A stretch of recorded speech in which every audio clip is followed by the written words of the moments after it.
आठवीं पातशाही श्री गुरु हरकिशन जी महाराज जब गुरु गद्दी पर बैठे, उस समय उनकी आयु केवल 5 वर्ष की थी, 5 वर्ष की। लेकिन संगत का प्यार और संगत का विश्वास इन्हें इतना भरपूर मिला कि लोग इनसे जलने लगे। लेकिन वाकई में गुरु का प्रताप ऐसा था कि दूर दूर तक गुरु हरकिशन महाराज की ख्याति पहुंचने लगी। और कहते हैं एक बार राजा जय सिंह जी ने इन्हें भोज पर आमंत्रित किया।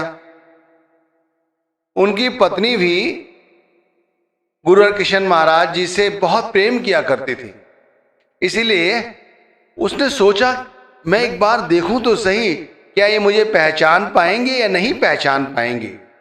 इसीलिए रानी ने अपने वस्त्र उतार के दासियों के वस्त्र पहन लिए और दासियों के साथ ही मिल बैठी। जब महाराज गुरु महाराज को महलों की ओर ले चले तो सभी दासियों ने उन्हें प्रणाम किया, सर झुकाया। तो गुरु महाराज के हाथ में छड़ी थी, उन्होंने दासी के सर पे रखी और कहने लगे यह रानी नहीं है।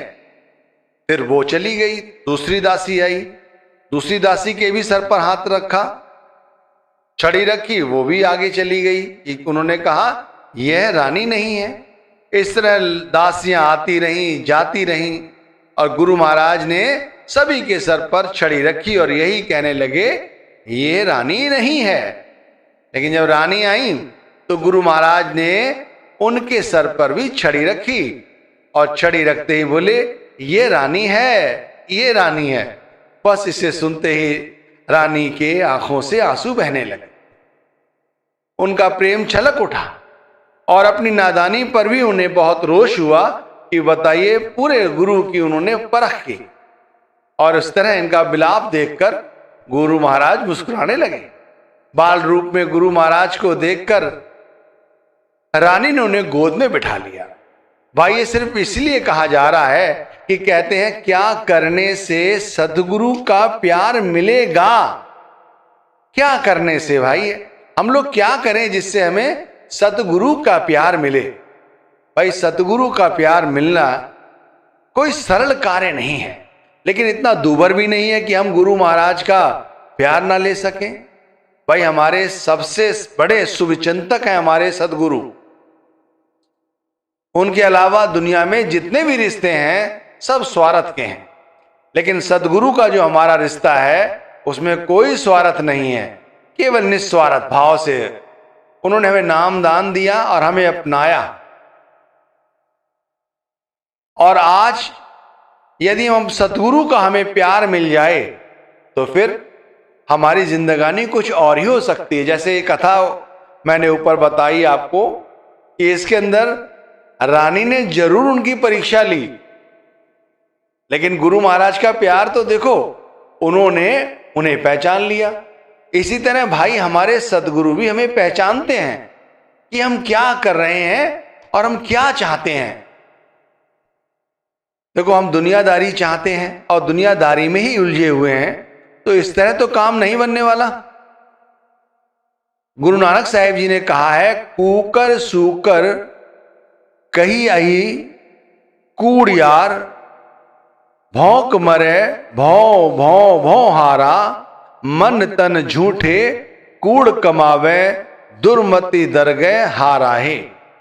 कूकर सूकर कही आई कूड़ यारा, इसका मतलब क्या है?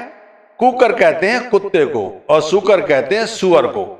भाई हम इसी तरह तो अपना जीवन जी रहे हैं और भौंक भौंक कर जैसे ये हार जाते हैं, इन्हें कुछ मिलता है।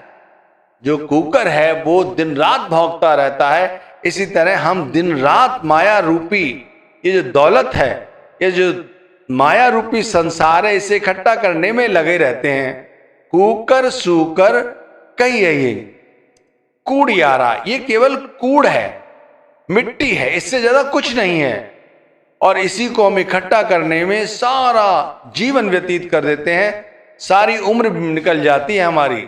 मन तन झूठे कूड़ कमावे, दुर्मति दर गए हारा ही। कहते हैं इस तरह हम सारी जिंदगी झूठ ही कमाते रहते हैं और हमारी दुर्गति होती है और हम हार जाते हैं। हारा है माना हम हार जाते हैं। और लेकिन यदि हम ये सोचते हैं कि हमें सद्गुरु का प्यार बगैर कुछ किए मिल जाए या मिल जाएगा या मिला हुआ है, तो भाई ये झूठ है। बहुत सारे लोगों को भ्रम है कि वो केवल सत्संग सुन लेते हैं तो सोचते हैं ये काफी है। सत्संग सुन लिया, भाई गुरु घर की कोई वाणी सुन ली या किसी अन्य संत महात्मा की वाणी सुन ली तो हमारा काम बन गया, इससे हमें गुरु का प्यार मिल जाएगा, तो ये काफी नहीं होगा। कुछ लोगों का कहना है या मानना है कि वो सेवा करते हैं, गुरु घर की सेवा करते हैं या अन्य कोई सेवा करते हैं, तो वो ये समझ लेते हैं कि छुट्टी के दिन गए सेवा कराए या जब समय मिला सेवा कर ली तो हमारे गुरु हमसे खुश रहेंगे, हमें गुरु का प्यार मिल जाएगा। भाई सेवा करिए आपने, वो मुबारक है, लेकिन गुरु का प्यार केवल सेवा से?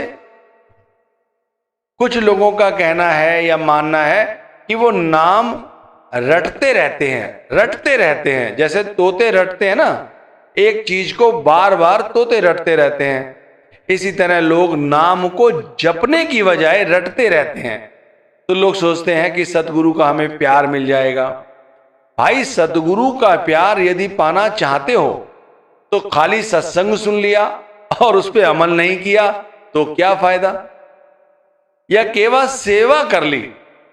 सेवा करने से भाई सेवा भी कई तरह की है, जैसे तन की सेवा हुई, मन की सेवा हुई, धन की सेवा हुई। तो ये माना कोई भी सेवा कर ली लेकिन उसके अंदर आपने अपने आप को जज्ब नहीं किया, माने अपने शरीर से सेवा की लेकिन मन तो आपका वैसे ही है। लोगों से लड़ना झगड़ना बिल्कुल नहीं कम हुआ तो क्या फायदा हुआ? तो इस तरह काम नहीं चलेगा। भाई कहते हैं जो गुरु से प्रेम करते हैं उन्हें ऐसा लगता है कि गुरु हमेशा ही उन पर निगाह रखे हुए, क्योंकि गुरु सर्वव्यापी है, परमात्मा की तरह वो हमें देख रहा है। यदि गुरु का भय नहीं है तो भाई प्रेम भी नहीं होगा। गुरु से भय है, गुरु से प्रेम है तो गुरु का भय भी बना रहता है कि भाई ऐसा ना हो जिससे किसी का दिल दुख जाए।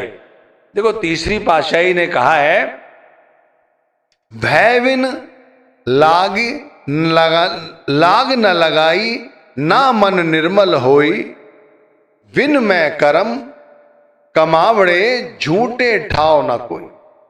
भय बिन लाग न लगाई कि बगैर भय के भाई कभी लगन नहीं लगती। अगर हमें भय है कि गुरु हमारे देख रहे हैं, हमसे कोई ऐसा अपराध ना हो जाए जिससे हमारी भजन बंदगी में खलल हो, हमारा मन ना लगे, तब भाई ऐसा होगा कि हम कोई गलत काम नहीं करेंगे। ना मन निर्मल होई।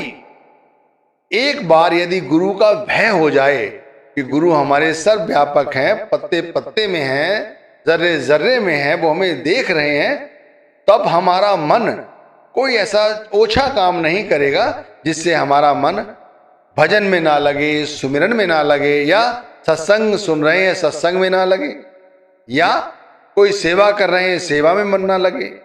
बिन भय कर्म कमावड़े झूठे ठाव ना को।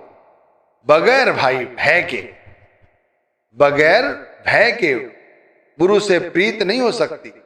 और यदि कोई कहता है कि भाई गुरु का भय तो है नहीं, जो मन मर्जी की कर रहे हैं भक्ति, तो झूठे ठाव ना को। इस तरह से हम कुछ नहीं कमा सकते। जो कमाया है वो भी हमारा बर्बाद हो जाता है, जाया चला जाता है।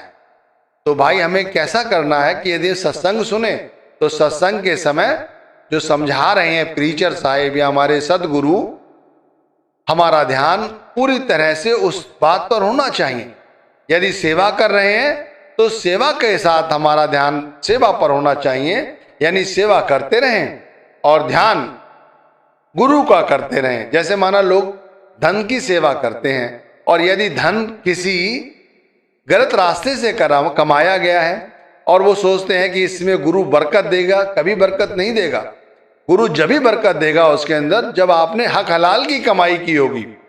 ये धन की सेवा या मन की सेवा मन की सेवा, नाम जपा और मन विषय विकारों में ही पड़ा रहा, तो भाई मन की सेवा भी व्यर्थ ही चली गई।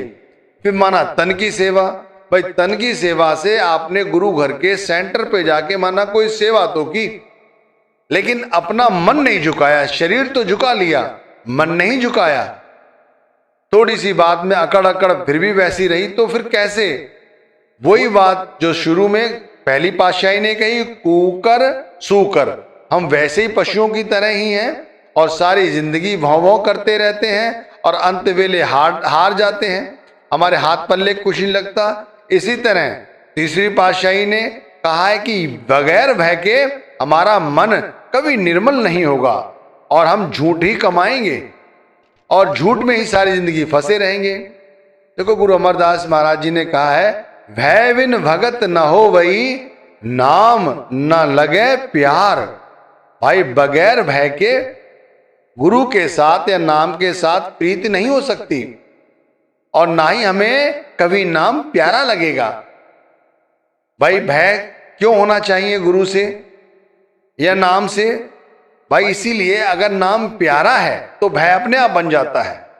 जैसे ऐसे समझ लीजिए, हमारे पिता हैं, हमारी माता जी हैं, माना हम कोई गलत काम करते हैं, बहुत सारे बच्चे सिगरेट पीते हैं, अगर उन्हें लगे कि हमारी माता जी हमारे पिताजी हमें देख लेंगे तो वो क्या करेंगे? वो ऐसा कोई भी पाप नहीं करते, ऐसा नशा नहीं करते जिससे उन्हें अपने पिता का रोष या माता का रोष बर्दाश्त करना पड़े, तो वो इस ऐसा निषेध काम नहीं करते। इसी तरह हम जो गुरु से प्रेम करते हैं तो हम भी कोई ऐसा निषेध काम नहीं करना चाहते जिससे कि हमारी भजन बंदगी में बाधा आए। बहुत से लोग कहते हैं ऐसा नहीं होता, ऐसा नहीं होता कि भाई कोई गलत काम कर दिया है तो भजन बंदगी में बाधा नहीं आएगी। कौन से गुरु देख रहे हैं? ध्यान रखिए, हरि व्यापक सर्वर्त समाना, प्रेम ते प्रकट होए प्रभ जाना। ये गोस्वामी तुलसीदास जी ने कहा है कि जो परमात्मा है वो पत्ते पत्ते में विराजमान है, जर्रे जर्रे में है।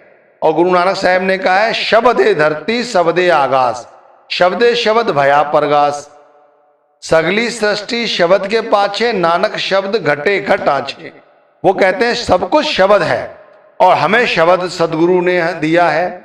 और हम ये भी कहते हैं, गुरु सोई जो शब्द सनेही, स्वामी जी महाराज ने कहा है शब्द शनेही, वो शब्द से प्रेम करने वाले हैं, स्वयं शब्द का रूप है, इसलिए वो हमें हर जगह जानते हैं। अगर हम जानते हैं या मन में हमने ऐसा सोच रखा है कि अरे तो मानस हैं, भाई जो गुरु को मानस समझते हैं, मनुष्य समझकर उनकी अवहेलना करते हैं, वो गलत है। उन्हें कभी गुरु से प्रेम हो ही नहीं सकता, ना ही गुरु का कभी सच्चा प्रेम मिल सकता है। प्रेम उन्हीं लोगों को मिलता है जो बात समझें, भय करें कि कोई ऐसा निषेध काम नहीं करेंगे भाई जिससे हमें दुख हो। मैं तो ऐसा कहना चाहता हूं कि आप वाकई में सच्चा गुरु का प्रेम चाहते हो तो सुबह उठो ब्रह्म मुहूर्त में, रात्रि के तीसरे पहर। यदि तीसरे पहर नहीं उठ सकते तो फिर भी जल्दी उठने की कोशिश करो, क्योंकि आज का खान पान ऐसा है कि लोग जल्दी सोते नहीं, इसलिए देर तक सोते रहते हैं। तो जल्दी सो भाई और थोड़ा जल्दी उठो और बिल्कुल इस तरह उठकर भजन बंदगी में बैठो कि ये सोचो कि जो हमारे गुरु हैं और वही सब कुछ है, उनसे प्रेम करो। वो हमारे पिता हैं, वही हमारी माता हैं, वही हमारे भाई हैं, बंधप हैं, वही सखा हैं, सब कुछ वही हैं। ऐसा मन में विश्वास करके जब बैठोगे और सारा दिन उन्हीं की भक्ति करोगे, उनके बारे में सोचोगे, तब भजन में सिमरन में मन लगेगा, तब गुरु का प्रेम हमें मिलेगा। गुरु अर्जुन देव महाराज जी ने कहा भी है, तू मेरा पिता, तू है मेरा माता, तू मेरा बंधप, तू मेरा भ्राता। देखो गुरु अर्जुन देव महाराज जी ने किस तरह से अपने सदगुरु को या शब्द को या परमात्मा को किस तरह से अपना बना लिया।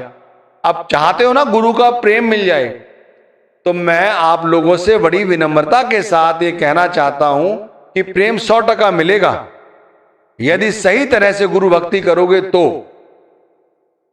जैसे गुरु अर्जुन देव महाराज कह रहे हैं कि भाई इस तरह सुमरन में बैठते हो और सोए सोए रहते हो, थके थके रहते हो, बस थोड़ी देर बाद गर्दन झुक जाती है। अगर